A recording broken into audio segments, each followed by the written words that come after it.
এই ভাই ভাই আপনি এটা কি তৈরি করেছেন? এটা এই যে দেখা যায় দুইটা বোতল, আবার এখানে দেখা যায় আগুন জ্বলছে। এই যে আপনি এখান থেকে ফু দিচ্ছেন, আবার এখান থেকে আগুন বার হচ্ছে, ঘটনা কি? এনে ফু দিলে আগুন বাইরে হবো। আর এই যে দেখা আছে একটু পানি। আপনি কি এটা চুলা বানিয়েছেন না? এটা এইভাবে প্রায় 1 সপ্তাহ রান্না করা যাবে। কি বলেন? হ্যাঁ, এই দেখেন।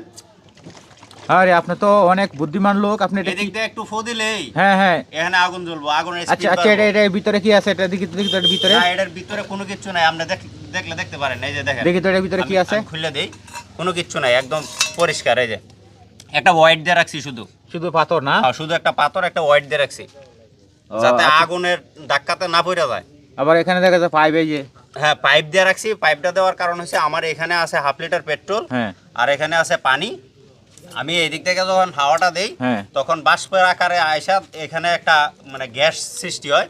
হওয়ার পরে এই আগুনটা ধরে। আমি আপনারে আবার শুরু করে হ্যাঁ হ্যাঁ, আবার দেখাইতেছি দেখান, আবার দেখান তো আগুনটা দেখি। কিভাবে ধরে, ঠিক আছে? হ্যাঁ হ্যাঁ দেখান, একটু এই যে দেখান। দেখেন, রেখে দিলাম। এই যে আমি ফু দিতেছি, এটাতে ফু দিলেই আচ্ছা, এটার ভিতরে তো গ্যাস তো আর নেই নাকি? না না, কোনো কিছু নাই। আপনি তো এই যে দেখা দেন, এই যে দেখেন, এই যে দেখেন, হ্যাঁ, কিচ্ছু হ্যাঁ, নাই, হ্যাঁ, একদম কিছু নাই। পরিষ্কার, ঠিক আছে? এখানে শুধু একটা এটা আমি আবিষ্কার বার্নার করছি। লাগানো। হ্যাঁ, এটা আমার আবিষ্কার করার উদ্দেশ্যটা হয়েছে, আমাদের দেশে গ্যাসের যে পরিমাণ দাম বাড়তেছে, বিদ্যুতের দাম বাড়তেছে। এখন আমাদের গ্রামগঞ্জে যারা আমরা সাধারণ ফ্যামিলির লোকজন আছি, আমাদের কিন্তু রান্না করাটা খুব কষ্ট হয়ে যায়। আচ্ছা আচ্ছা। তারপরে আমাদের দেশের যে গাছপালা যে হারে কাটা হইতেছে, লাকড়ির অভাব আছে। এই কারণে স্বল্প খরচে যাতে আপনি অনেক দিন রান্না করতে পারেন, এজন্য আমার এই আবিষ্কার।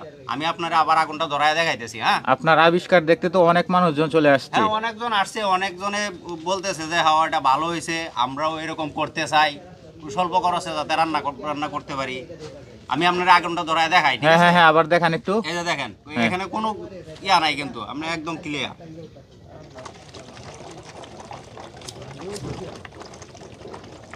অসাধারণত আপনার বুদ্ধি কিন্তু আসলে কাজে লাগিয়েছেন আপনি। হয়তোবা আপনার যেখানে পেট্রোল আছে, এই পেট্রোল দিয়ে আপনি 1 সপ্তাহ রান্না করতে পারবেন, তাই তো? 1 সপ্তাহ রান্না করা দেবো। মাঝখানের বোতলে পানি রেখেছেন এখানে না? হ্যাঁ, পানি কতটুকু লাগে? পানি এখানে 1/2 লিটারের চাইতে একটু কম আছে, 1/2 লিটারই ধরেন। ও আচ্ছা আচ্ছা, 1/2 লিটার পানির প্রয়োজন আছে না? হ্যাঁ, তো এটা যদি আপনি চুলাতে নিয়ে লাগিয়ে দেন তাহলে তো আগুন জ্বলবে না? একবারে আপনার যত দিন মন চায়, মানে 1 সপ্তাহ আপনি অনায়াসে রান্না করতে পারবেন। আরে তাহলে তো গ্যাসের যে পরিমাণ দাম, এখন তো তাহলে এই পদ্ধতিতে রান্না করতে হবে। হ্যাঁ কোনো বিষয়ই না। না, আপনার এটা প্রশংসনীয় হয়েছে এবং এটা দেখার জন্য দর্শক চলে আসছে অনেক। এই যে দেখেন, আপনার আসলে আবিষ্কার অনেক সুন্দর হয়েছে। তবে আমরা চেষ্টা করব যে আসলে দর্শক এইভাবে 1/2 লিটার পেট্রোল দিয়ে এবং 1/2 লিটার পানি দিয়ে আপনারা প্রায় 1 সপ্তাহ রান্না করতে পারবেন। এই যে এরকম একটা ছোলা বানিয়ে, অথবা অন্য কোনো ছোলার মাঝেও আপনারা ব্যবহার করতে পারেন। দেখেন, এই যে দেখেন বাইরা চলে আসছে এবং অনেক মুরব্বীরা আসছে দেখতে তার এই সুন্দর বুদ্ধির ছোলা বানানো। এটা তো শুধু হাওয়া দিতে হবে মুখ দিয়ে, না? হ্যাঁ, শুধু হাওয়া দিলেই চলবে, মুখ দিয়ে দিলেও চলবে। যদি আমি লং টাইম ব্যবহার করার জন্য, তাহলে আমার এখানে অন্য কিছু ব্যবস্থা করা যাবে, পাকা লাগানো যাবে। হ্যাঁ হ্যাঁ, আচ্ছা আচ্ছা, ঠিক আছে। না, অনেক সুন্দর হয়েছে আপনার এটা। ধন্যবাদ আমাদের এত সুন্দর একটা ছোলা উপহার দেওয়ার জন্য। পেট্রোল দিয়ে যে রান্না করা যায় আর কি। কোন জায়গা থেকে এটা চলতেছে? কোন জায়গা থেকে? এই যে দেখেন, এখানে আমি বাতাস দিতেছি, এই পাইপ দিয়ে বাতাস দিতেছি, এদিক দিয়ে আগুন উঠতেছে। জায়গাটার নাম কি? গ্রামের নাম কি? এটা হচ্ছে নেত্রকোনা জেলা পূর্বধলা উপজেলার বারহা গ্রাম, বারহা চৌরাস্তা বাজারে আছি আমি এখন, যাই রে নয়।